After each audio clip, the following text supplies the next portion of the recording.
Gracias por continuar con nosotros en este programa en el que estamos hablando sobre lo que significa la gestión de riesgo, los peligros a los que se enfrenta la sociedad y, por supuesto, los habitantes de un país como el Ecuador, ubicado en el cinturón de fuego del Pacífico, con fallas geológicas, con volcanes, con peligro de inundaciones. Este programa no quiere aterrorizar a las personas, solamente prevenir y demostrar cómo la ciencia y la tecnología van en ayuda del ser humano. Y por eso queremos dar la más cordial bienvenida al doctor Daniel Andrade. Él es ingeniero geólogo de la Escuela Politécnica Nacional, es máster en vulcanología y también PhD en Ciencias de la Tierra por la Universidad Blaise Pascal, Clermont-Ferrand, en Francia. Bienvenido, doctor Andrade, para Gracias. hablar con nosotros en estos momentos dolorosos que vive el país. Nosotros queremos enfocar este diálogo con usted a la importancia de la ciencia en la prevención y en la gestión de riesgo. Bienvenido. Gracias, un gusto estar aquí con ustedes y compartir la experiencia y los conocimientos que tenemos en el Instituto Geofísico. ¿Por qué es tan importante conocer, saber la ciencia? Bueno, la ciencia... Porque terremotos ha habido siempre, sí, ¿no? Erupciones ha habido siempre, pero la reacción del ser humano es la diferente ahora, sí, sí. o debería serlo, ¿no? Deberíamos tratar de un poco adaptarnos más. Como usted dice, los terremotos ha habido siempre, las erupciones ha habido siempre y sobre todo tenemos que seguir siendo conscientes que volverán a seguir darse, claro. a ocurrir. Entonces, mientras nosotros más tengamos conocimiento del fenómeno al que hacemos frente, mientras más sepamos sobre su naturaleza, sobre su origen, cómo se forma, entonces eso nos ayudará también a preparar una mejor respuesta para el momento en que se prepare, en que se presente, perdón, y también nos ayudará a prepararnos mejor como individuos, como familia, como sociedad, para el momento en que se acerque el evento. Hay ciclos en el tema de las placas tectónicas y en el tema de las erupciones. Cuéntenos de esos ciclos. Bueno, los ciclos, digamos que no se cumplen exactamente ni son como nosotros pensaríamos. O sea, ejemplo, hay un margen bastante amplio, ¿verdad? Sí. No son reglas exactas y precisas. Porque alguien dice cada 70 años pues va a erupcionar tal volcán. ¿Eso no es tan cierto? No es con esa exactitud, ¿no? Pero sí existe una cierta periodicidad. Si nosotros hacemos estadísticas como en cualquier fenómeno aleatorio, por ejemplo, por compararle algo en los partidos de fútbol, sí, es un fenómeno más o menos aleatorio. Hay cierta periodicidad y uno puede hacer, digamos, entre comillas, una apuesta sobre cómo va a suceder el próximo partido de fútbol basado en las observaciones del pasado. Pero entonces, puede caerse totalmente. Exactamente, sí, siempre en la naturaleza hay un factor aleatorio que nosotros tenemos que asumir y es el que provoca el riesgo. Por más monitoreado que esté un volcán o una falla geológica, hay riesgo de equivocarse. Y los vulcanólogos y expertos en terremotos, no sé cómo se llamarán los expertos en terremotos, terremotistas, no sé, ellos tienen cuidado en hacer anuncios porque tienen temor a equivocarse. Bueno, todos debemos tener conciencia de que las previsiones, los pronósticos científicos en estos casos tienen su limitación. En el caso de los volcanes, digamos que es un fenómeno que ocurre de una manera un poco más lenta, y se puede tener una cierta previsión, siempre con un margen de error, sobre cuándo va a ser la próxima erupción. En el caso de los terremotos, hasta este momento la ciencia no ha conseguido poder, ni siquiera con un margen amplio, poder decir cuándo va a producirse. Cuando alguien le anuncia a usted y le dice va a haber terremoto, ¿usted no le cree? Eso hay que ignorar, si eso es algo... Eso es simplemente una alarma. Eso ha sido un gran problema que hemos tenido tanto con la crisis que tuvimos en el Cotopaxi como con esto del terremoto, que por diferentes medios de comunicación, sobre todo las redes sociales, se han distribuido enormemente rumores sobre la proximidad o la inminencia de terremotos. O sea, nunca sabemos cuándo va a haber un terremoto, excepto los animales que dicen que cuando sienten pero ya empezó el terremoto, no es antes, sino ya empezó un cierto movimiento, pues empiezan a correr. Hay algunos tipos de comportamientos animales que parece que se han observado. Hay algunos fenómenos que se han observado en otras situaciones similares a las del Ecuador, pero en otras partes de la Tierra, que más o menos han permitido decir, por ejemplo, tal vez puede acercarse un terremoto, pero no son patrones que se cumplen siempre, ¿sí? Han sido casos muy aislados y entonces por el momento no es Por eso tiene que ser muy cautelosos. ¿Qué opina usted, ingeniero de la geoingeniería?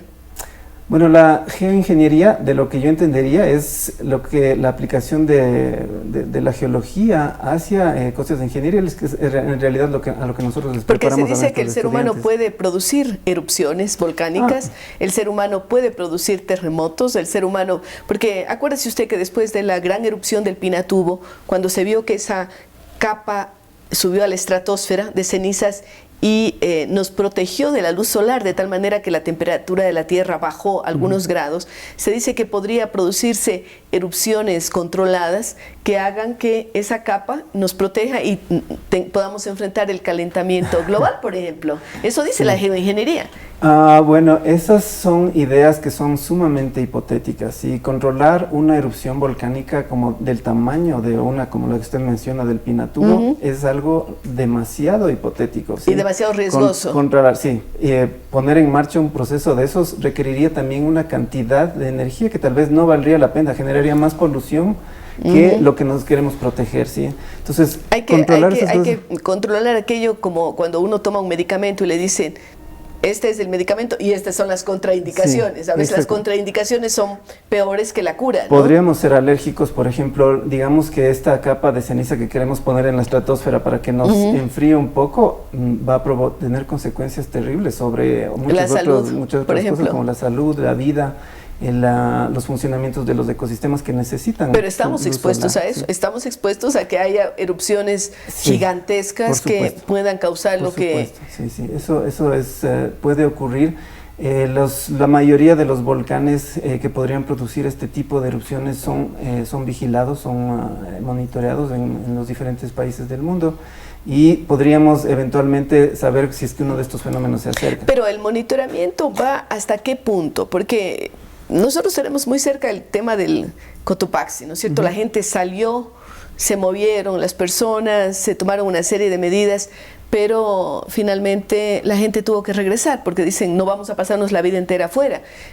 ¿Hasta qué punto el monitoramiento nos da las pistas de lo que puede ocurrir? ¿O nos la da solo cuando ya se produce?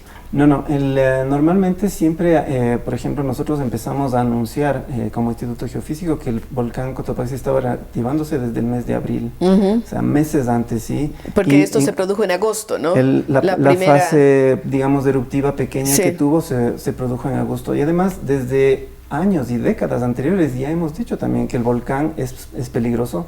Se conocen cuáles son las zonas que pueden ser afectadas. Y en el caso del volcán, lo más grave, más que lanzar o sea, las piedras y las cenizas, siempre se habló de los lahares, ¿no? Que es lo más riesgoso, y allí sí puede tomarse medidas, como no construir al lado de los ríos, ¿no? Eso era algo que se conocía desde hace décadas. Entonces ahí está el problema de la gestión o el problema del conocimiento científico, es que muchas veces no es suficientemente transmitido a quien debería ser el usuario principal de él, o por diferentes tipos de intereses ese conocimiento es restringido para que no interfiera con otros intereses que pueden ser de muchos tipos. Eso es lo que ha sucedido, por ejemplo, en el Valle de los Chillos. Es una zona que se desarrolló enormemente sin tomar en cuenta conocimientos científicos que se tenían desde hace décadas. Ahora, volvamos al tema del terremoto, este último ocurrido en la zona de Esmeraldas y Manabí.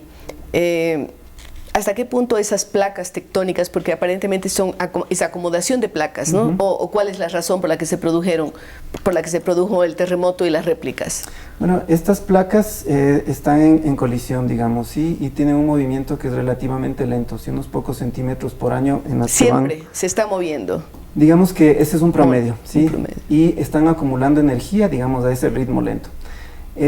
A lo largo de las décadas, la cantidad de energía que pueden conseguir acumular es bastante grande, porque son segmentos de corteza gigantes, de cientos de kilómetros de largo. Y en el momento en que esa energía se suelta, se libera, es en el que se producen los terremotos. Pero eso no se puede prevenir tampoco, no podemos saber cuándo se puede producir un evento de estos. Nosotros sabíamos, y volvemos al mismo tema, la ciencia sabía que este segmento de la costa ecuatoriana podía producir un terremoto tal como el que sucedió. Como el que se dio. Ya se sabía pero no sabían cuándo.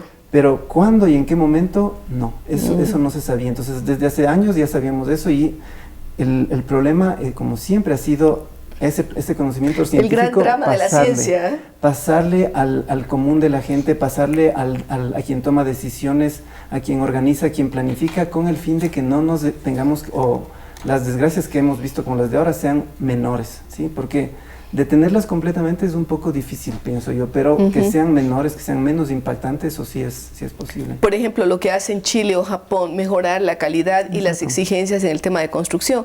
Claro que eso viene también de la mano con la necesidad y la aspiración de la gente de tener su casa propia y de no tener los recursos suficientes. Exacto. Pero allí tanto los profesionales, ingenieros, arquitectos, pero también los maestros de obra y albañiles deberían tener una mayor capacitación. Sí, todo podría ser mejor, o sea, la capacitación de quien hace el trabajo, digamos, con sus manos, de quien lo planifica con sus conocimientos. Y del dueño de casa, ¿no? El dueño de casa, de la cultura que nosotros hayamos desarrollado respecto a eso, pero incluso usted, por ejemplo, menciona los ejemplos de Chile y de Japón, sobre todo Japón. Ya es una cultura milenaria, ¿no es cierto? Muy antigua, ellos han estado haciendo frente a estos fenómenos desde hace miles de años. Están a la punta del conocimiento y de la tecnología en ellos. Y a pesar de eso, a pesar de la inversión, catástrofes, claro. Vienen los terremotos y también vuelven a suceder las mismas cosas. Entonces, no es que queramos ser pesimistas, ni yo quiero ser pesimista, pero lo que quiero decir es que por mucho que nosotros podamos planificar y prever y todo eso, siempre tenemos que estar listos para hacer frente a algo un poco más allá, que la naturaleza nos va a imponer sus propias condiciones, que nosotros tal vez no seamos capaces de conocer al 100%, pero prevenir de alguna forma y tratar de disminuir ese riesgo. Queremos agradecerle muchísimo al doctor Daniel Andrade, quien nos ha ilustrado, nos dejan preocupados, ¿no? Porque sabemos que la ciencia no puede darnos todas las respuestas, pero al mismo tiempo tenemos que saber que la prevención ayuda muchísimo para que la catástrofe sea menor, aunque exista la catástrofe. Gracias, doctor Andrade. Con ustedes regresamos luego de una pausa.